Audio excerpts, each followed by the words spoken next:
Maintenant, je vais partager avec vous certaines expériences et vous montrer comment parfois l'échec, les erreurs peuvent conduire à la réussite. Alors la première chose qu'il faut comprendre, c'est qu'il faut qu'on définisse ensemble ce que c'est que la réussite. La réussite n'est pas une destination. La réussite, ce n'est pas comme le fait de quitter Yaoundé et de se dire je m'en vais à Douala et dès que tu arrives à Douala, tu as réussi. Non. Douala, c'est une étape. Lorsque tu vas arriver à Douala, maintenant, tu vas vouloir aller à Deido. Tu vas vouloir aller à Bouna Moussadi. Lorsque tu vas arriver à Bouna Moussadi, tu auras fini ce que tu as fait là-bas. Tu vas vouloir revenir à Yaoundé. Quand tu vas arriver à Yaoundé, tu vas vouloir aller à Bafoussam. C'est ça la réussite. Ça veut dire qu'il y a un ensemble d'étapes. Et c'est à chaque fois que tu atteins une étape que tu te fixes de nouveaux objectifs pour atteindre l'étape suivante. Et c'est ce chemin-là qu'on appelle la réussite. Lorsque vous avez compris ça ainsi, vous comprenez directement qu'en fait, la réussite est un processus qui ne s'arrête jamais. Ça ne s'arrêtera jamais. C'est pour ça que quand je vois un entrepreneur, par exemple, dire « Bon, actuellement, la situation est difficile. Quand ce sera plus stable, je vais pouvoir faire ceci. » En fait, ça ne sera jamais plus stable. Quand je vois quelqu'un dire ça, ça veut dire qu'il ne comprend pas que la réussite, c'est une dynamique. Il n'existe pas un moment où les choses seront stables. Ça n'existe pas. La stabilité peut être ponctuelle, mais elle ne peut pas être infinie. Donc peut-être actuellement, vous n'avez pas d'argent. Vous vous dites, quand je serai plus stable, j'aurai l'argent, je pourrai faire ceci. En fait, ça ne va jamais arriver. Certainement, il y aura des moments où vous avez de l'argent, mais ce ne sera pas pour autant que vous êtes stable. Parce qu'il y aura toujours d'autres choses à faire, d'autres objectifs à atteindre, et ainsi de suite. Donc, si vous n'êtes pas capable de faire certaines choses sans argent, ce n'est pas avec l'argent que vous allez le faire. Parce que l'argent va entraîner une autre énergie, une énergie qui va vous pousser à parfois modifier la trajectoire de votre réussite. Il y a beaucoup de personnes à qui si on donne 50 millions ce soir, tous les projets que vous aviez écrits avant, vous allez arrêter. Vous allez dire, bon, puisque j'ai enfin l'argent, pourquoi souffrir encore? Pourquoi continuer dans la boutique avant les produits? Non, je ferme d'abord la boutique. Je m'avais d'abord me faire plaisir même pendant un mois. Parce que, en fait, l'argent vient avec une énergie. Et cette énergie-là, est-ce que vous êtes préparé à pouvoir la gérer avant que cela n'arrive? Et pour se préparer, vous n'avez pas besoin d'avoir de l'argent pour se préparer, non. C'est une préparation qui est purement spirituelle. Ça veut dire qu'il faut vous connaître vous-même. Est-ce que vous avez déjà simulé les cas de décès? Ça veut dire, si tel meurt, comment je vais me comporter? Il faut le faire régulièrement. Tous ceux qui sont proches de vous, tous ceux que vous aimez, vous devez faire les simulations. S'il meurt, je fais quoi? S'il meurt ce soir, si on m'appelle tout de suite qu'il est mort, on fait quoi? Parce que ça va forcément arriver, si ce n'est pas vous qui mourrez le premier. Donc du coup, il ne faut pas que la réaction que vous allez avoir vous surprenne. Parce que cette surprise-là peut être directement fatale. La preuve, il y a des personnes qui apprennent que tel est mort et puis ces personnes meurent aussi. Comment tu meurs parce qu'on t'a dit que quelqu'un est mort? Ce n'est pas il y a une grosse nouvelle que quelqu'un soit mort pour que tu meurs aussi. On doit même fouetter le corps des personnes pareilles. Je ne comprends pas comment on t'appelle. On te dit que quelqu'un est mort et toi tu meurs parce qu'on a dit qu'il est... Je ne trouve pas que tu causes trop de tort à la famille. On doit faire une réunion de famille, on fouette ton corps avant la mort. Il ne faut pas exagérer. C'est choquant, non? Oui, c'est parce qu'on n'a pas la culture de la préparation dans ce qu'on fait. Si ma copine meurt ce soir, je fais quoi? Est-ce que je pleure toute la nuit? Est-ce que je réfléchis sur la meilleure morgue où elle doit être? Et là, je commence à me documenter sur les morgues de la ville, les modalités, peut-être un budget déjà, une sécurité pour gérer ce genre de cas. Parce que ce serait grave si ta copine meurt et tu dois appeler les gens pour qu'on t'aide pour la mettre à la morgue. Tu ne trouves pas que c'est trop grave? Mais pourquoi il doit te prêter de l'argent pour mettre ta copine à la morgue? C'est ta copine, mon Dieu.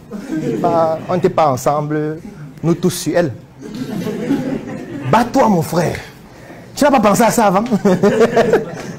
Elle est morte, la vie continue, mon frère.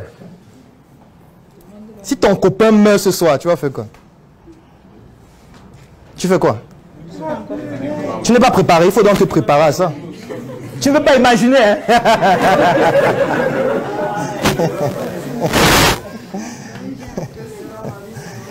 En fait, le thème que j'ai mis, c'est la réussite, pas les erreurs. Ça veut dire que si une erreur vous détruit, il n'y aura pas de réussite. C'est pour ça qu'il faut anticiper sur les erreurs et en faire des points d'ancrage et non des points de finalisation, de fin. Parce que l'erreur ne provient pas seulement des actions que tu poses. Hein. L'erreur peut provenir de quelqu'un d'autre. Tu peux être en train de conduire, tu respectes le code de la route, tu es prudent, le camion vient te cogner. C'est une erreur qui n'est pas due au fait que toi, tu ne te comportais pas bien, non. C'est pour ça que j'aime bien cette phrase de Malox qui dit « Ce n'est pas parce que tu ne cherches pas la femme des gens qu'on ne va pas chercher ta femme. » Ça n'a rien à voir les deux.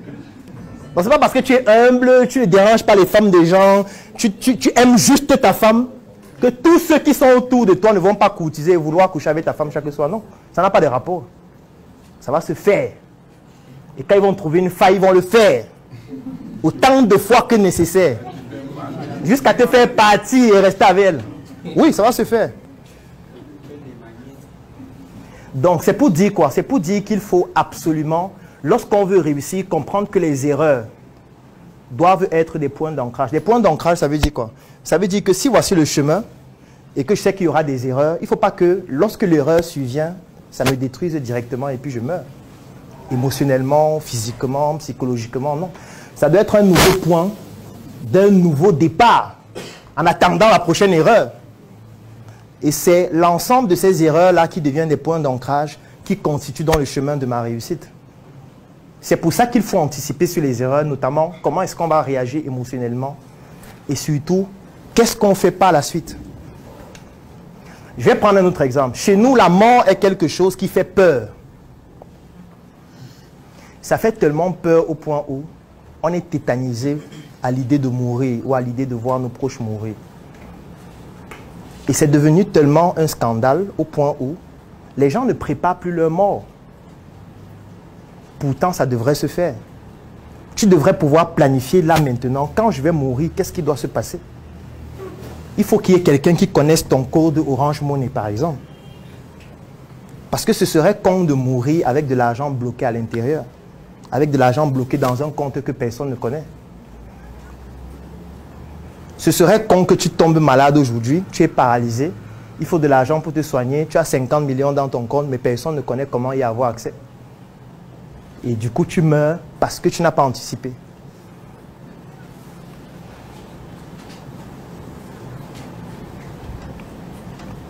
Moi, quand je finis la fac de médecine, je me dis, je suis intelligent, il faut que je me lance en entrepreneuriat. Surtout que j'ai eu beaucoup de frustration, je n'ai pas eu le concours de la fonction publique, je suis martyrisé dans les hôpitaux, je gagne 40 000, 50 000 par mois. Il faut que je me lance pour me venger. Du coup, tu te lances en te basant sur une mauvaise question. Et les résultats sont là. Je me dis, je vais créer une structure, SOS Médecins Cameroun. Et ce que je vais faire, c'est que je vais aller consulter à domicile, je vais communiquer sur Internet. Le tout, c'est d'avoir un peu d'argent pour vivre décemment en pratiquant la médecine. Je n'avais pas trop d'objectifs dans la tête. Je me suis lancé parce que j'avais des frustrations. Si j'avais passé le concours de la fonction publique, je n'aurais jamais fait ce projet. C'est que peut-être personne ne me connaît. Je serais peut-être en Galmedouka quelque part, dans un hôpital, en train de consulter chaque jour. Donc du coup, quand tu as cette frustration, tu te dis, peut-être c'est ça qui doit me pousser à me lancer.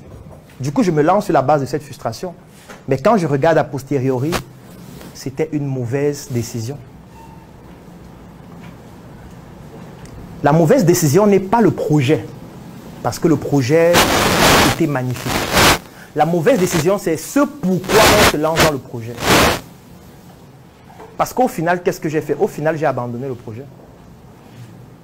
Abandonné pourquoi? Parce que la motivation, l'énergie qui me poussait à me lancer dans le projet n'était pas appropriée. Donc parfois, vous allez vous retrouver en train d'abandonner certaines initiatives, pas parce que ce ne sont pas de belles initiatives, mais parce que l'énergie qui vous drive, qui vous pousse à vous lancer n'est pas bonne. On ne lance pas un projet sur un coup de tête. C'est une mission tellement grande, tellement importante qu'on ne peut pas le faire sur un coup de tête. Comme on ne fait pas un enfant sur un coup de tête. Comme on ne fait pas un enfant parce qu'il pleuvait. Parce que les enfants qu'on a fait quand il pleuvait, quand on les voit dans la société, on les reconnaît. Quand tu vois comment ils se comportent, tu comprends qu'on l'a accouché quand il pleuvait. Ses parents pensaient à le concevoir quand il pleuvait. Rien n'a été pensé. Il est aussi né comme ça. Et quand on est comme ça, on devient quelqu'un de comme ça aussi. Qui dans la société devient comme un fardeau. Est-ce qu'il y a des personnes qui ont déjà lancé un projet et qui ont abandonné? Pourquoi tu as abandonné? Plusieurs projets. Oui, mais un seul que tu as abandonné. Ah oui. Oui, vas-y. C'était un projet de manioc avec les amis. Oui. Bon, pour un début, on se lançait juste parce que, comme on a aussi appris l'entrepreneuriat et tout, on a donc décidé de se mettre ensemble pour lancer le projet. Mais on avait commis une erreur, c'était qu'il n'y avait pas de porteur de projet. C'était déjà, il est venu avec une idée et tout, on a dit ok, il faut combien? On a aussi donné, bon, chacun donnait ce qu'il avait. Du coup, à un moment donné, je déconnectais parce que je ne comprenais pas trop en fait comment ça fonctionnait. Donc c'est comme ça que j'ai abandonné même sans savoir comment ça finit. Parce qu'il y avait aussi des personnes assez un peu malheureuses. Du coup, qui faisaient les descentes, qui géraient, mais ne venaient pas donner les comptes. D'accord. Bref, j'ai abandonné le projet parce que je ne m'y trouvais pas trop dedans. Je ne comprenais même pas comment ça fonctionnait. Et je me suis retrouvée à aimer comme ça. D'accord. Quelqu'un d'autre qui a abandonné un projet? Oui. J'ai abandonné un projet de fabrication de jus de fruits. En fait, c'était des jus de fruits diététiques. Donc, mais lors d'une conférence, l'auditeur parlait et puis je me suis rendu compte que je ne maîtrisais même pas réellement ce que mon produit pouvait faire de mal aux personnes qui le consomment. Donc les lois fiscales, sanitaires qui peuvent m'arriver, donc je ne voulais pas terminer en prison. Peut-être la prison, c'est un point d'ancrage de ta réussite. Peut-être. Oui, micro. Bonjour à tout le monde. Bonjour. Je suis Taït, maître de cérémonie. Alors j'ai abandonné plusieurs projets parce qu'en fait les objectifs ne corrélaient pas avec ce que j'étais en train de faire. Donc j'avais des objectifs que je voulais atteindre, mais les projets dans lesquels je m'investissais, ça ne corrélait pas. D'accord. Oui, vas-y. Bonsoir. Bonsoir. En fait, moi j'ai eu un peu plusieurs projets, mais il y a un projet particulier que je veux m'attarder dessus.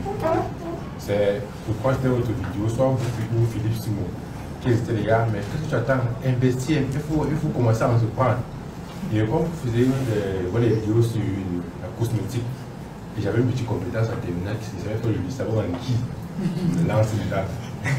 Pourquoi la motivation était que il faut que j'ai un peu de l'argent. Enfin, je commence aussi comme tout le monde commence.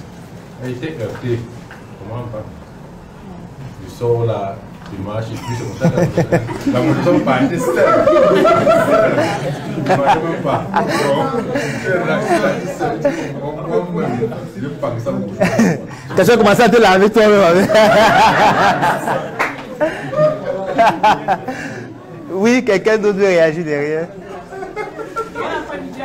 Bon après-midi. Je suis psychologue clinicienne.